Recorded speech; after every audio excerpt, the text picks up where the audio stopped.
E3 is so close I can almost taste it, and it tastes of Los Angeles air pollution and failed Hollywood dreams. Delicious. If you're anything like me, your stomach is rumbling for tasty new games, so why not feed it something in the form of this video, about 12 PC games we can't wait to see at the show. I've picked my favourites, and fellow video person Matthew has picked his, and we'd love to hear yours. So pop them in the comments and subscribe while you do it so you don't miss the E3 fun when it kicks off. For now though, here's what's on our radar. Beyond Good and Evil 2 is the game I stopped believing existed until it did, and now one of the biggest surprises of E3 2017 has to deliver. I adored the original game. Underneath all that loveliness and nature photography ran an unexpectedly sinister vein. Government propaganda, street-level crime, alien conspiracies, you name it. But technical limitations held back director Michel Ancel's original vision of an explorable galaxy filled with a cornucopia of worlds, an idea that wound up relegated to a few caves around the planet of Hylis. The sequel should suffer no such setbacks, with a vast universe for you to travel in your spaceship and, more importantly, a jetpack to help you explore it. Personally, I'm intrigued to see how the story develops those aforementioned themes and pads out the histories of familiar characters. A turbulent history involving the lovable Uncle Paige and Jade's parents was alluded to in the first game, so I'd love to learn what really happened when Jade was just a baby. Failing that, I bring your attention once again to the jetpack. Enough said. The original Rage had good characters, good guns, and a moderately good open world where you used one to kill the other. Adding Avalanche Studios to the mix should be a solid move.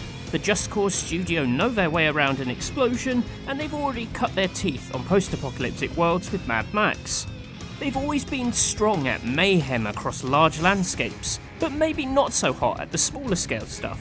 Which is fine, as they're working with id, who are arguably the mirror image. The masters of moment-to-moment bullet-on-head action, but a tad lacking in vision beyond rooms full of baddies. The notion of both teams bringing their strengths is exciting, a game that could potentially match interior intensity with global chaos. What more could you want?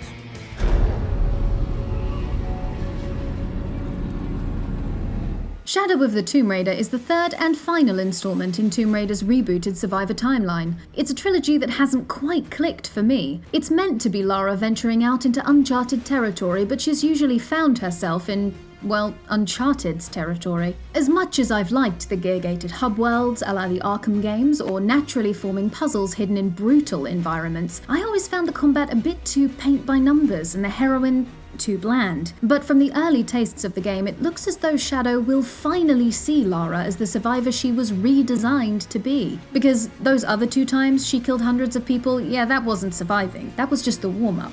This time she can swim properly, has a grappling hook, and can actually hide if she breaks the line of sight, which is great news for us, terrible news for enemy skulls that don't want a climbing axe driven into them. At E3, I'd like to see how the action-adventure game will attempt to explore the character a little more deeply, maybe discuss the ethics of treasure hunting. Failing that, I'll settle for new and exotic tombs, and another small mountain of dead mercenaries. We shall see. Crackdown 3 has been in development for 1 billion years. Its hesitance to release doesn't quite fit with its all guns blazing, damn the consequences approach to sandbox policing. But despite a series of delays, I have hope for this one, mainly because of its online mode. This pits rival agents against each other in a fully destructible city. I played a prototype of this in 2015 and was stunned by its ambition. You can level entire skyscrapers with rocket launchers, or just use a machine gun to drill a small window in the masonry to create a new sniping spot. The game uses cloud computing to track and maintain every pixel of damage you've done to the world, allowing you to mould the city to your strategic purposes. This was impressive in a very rough form 3 years ago. A polished version could be very potent. And imagine if it was to go down the Battle Royale route. Dropping a block of flats on someone's head could be the ultimate diss of 2018. I'm fairly certain A Plague Tale is the only game on this list with rat physics. Rats, unbelievably intelligent creatures with a reproductive rate that puts bunnies to shame, and unlike bunnies, they'll eat you alive if given the chance. Also, the unfortunate carriers of the devastating bubonic plague in the late Middle Ages. This grim period in history serves as inspiration for A Plague Tale, a game set in medieval France in which young Amicia must protect her brother Hugo from not only this rat plague, but an unrelenting hunt led by a religious inquisition. Oh, and did I mention 5-year-old Hugo learns from your actions, so you can scar him hideously with your poor moral decisions. I'm already looking forward to the DLC where he goes to a very expensive therapist for the rest of his life. Equal parts orphan escape, historical crusade, and supernatural terror, A Plague Tale should satisfy my insatiable appetite for gothic horror, human drama, a little dark religion, and a novel concept. I want to see more. Show me more. Hey!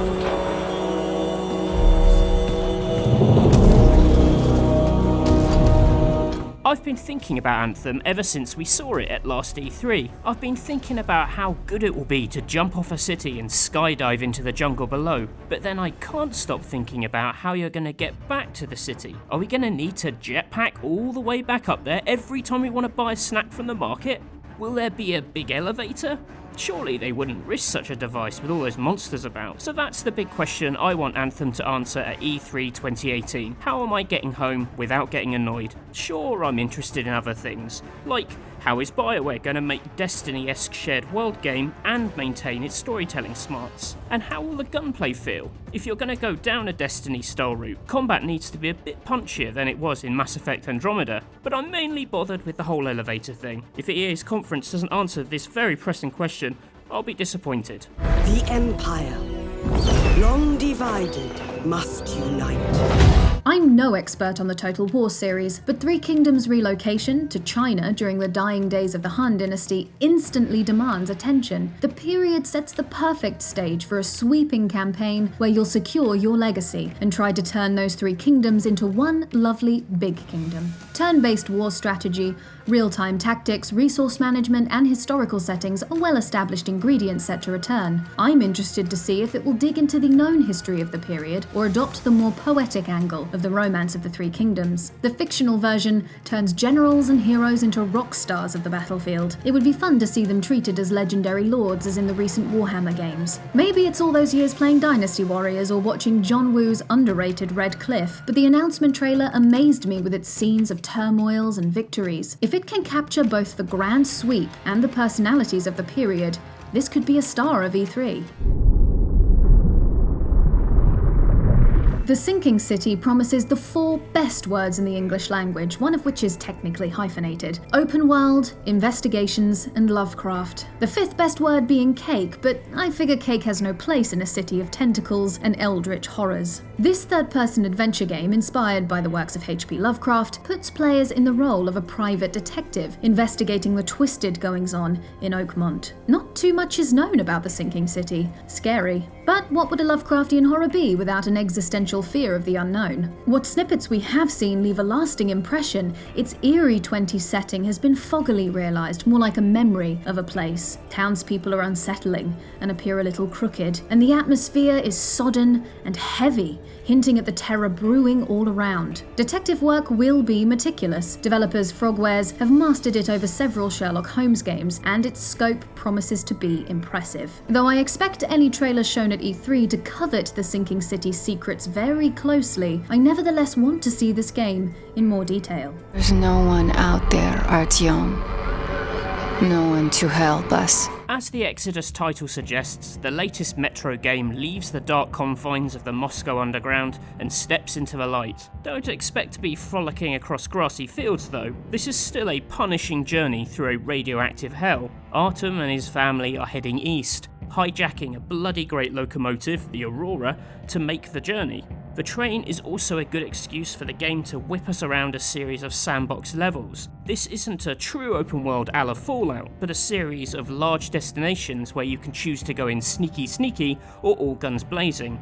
One of the benefits of leaving the underground is that you no longer have to barter with bullets, so you can feel less guilty about putting them into the skulls of giant bears and other beasties.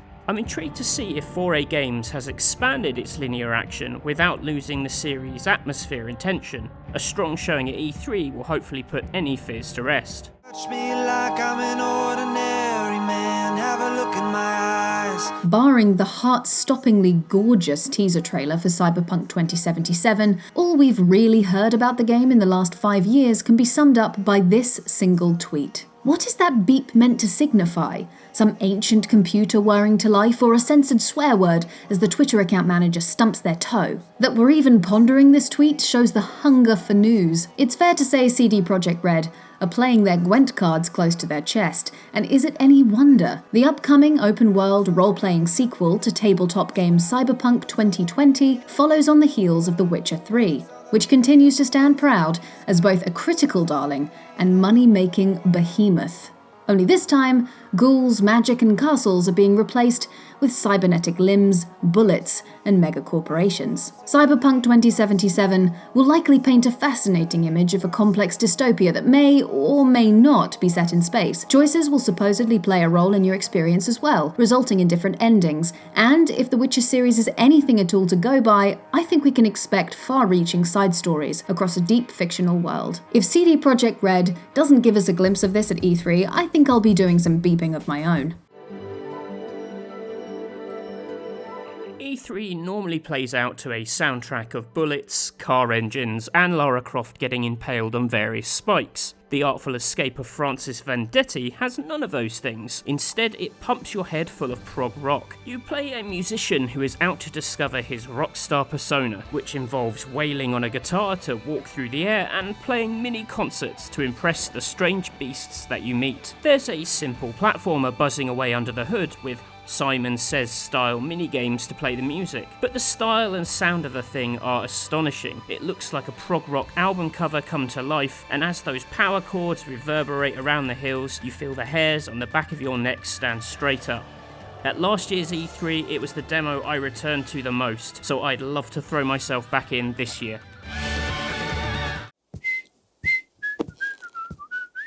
If I was ever asked whose imagination I'd most like to jump into, I would immediately answer Keita Takahashi, because if his mind is half as wacky as his game worlds, there would never be a dull moment. Having said that, the basis for Wattam actually sounds pretty depressing, for a short time at least. You see, you begin the game as a very lonely mayor, left behind in a dark, empty world after war forced everyone to flee. But never fear, you can breathe new life into the world and yes, even bring people back through fun and fun alone. Have as much fun as you can, interact with the world in any number of silly, albeit curiously logical ways, and watch as the mayor's life as well as your own begins to fill with laughter and zest. In the vast ocean of serious games we will no doubt see at E3 this year, I would love the conference to make some room for a little peculiarity and joy, both of which describe Wattam to a T. So there we have it, some of the games we're looking forward to seeing at E3. Of course, there are hundreds more. Do tell us what you want to see at the show. If anything, it'll help us serve exactly what you're looking for. It'll be a lot easier to watch all that E3 goodness if you're subscribed to Rock Paper Shotgun, so please do consider it, and make sure to click the notifications bell at the same time so you know when we upload something. I hope you enjoyed this video, and we will see you again soon. Goodbye for now.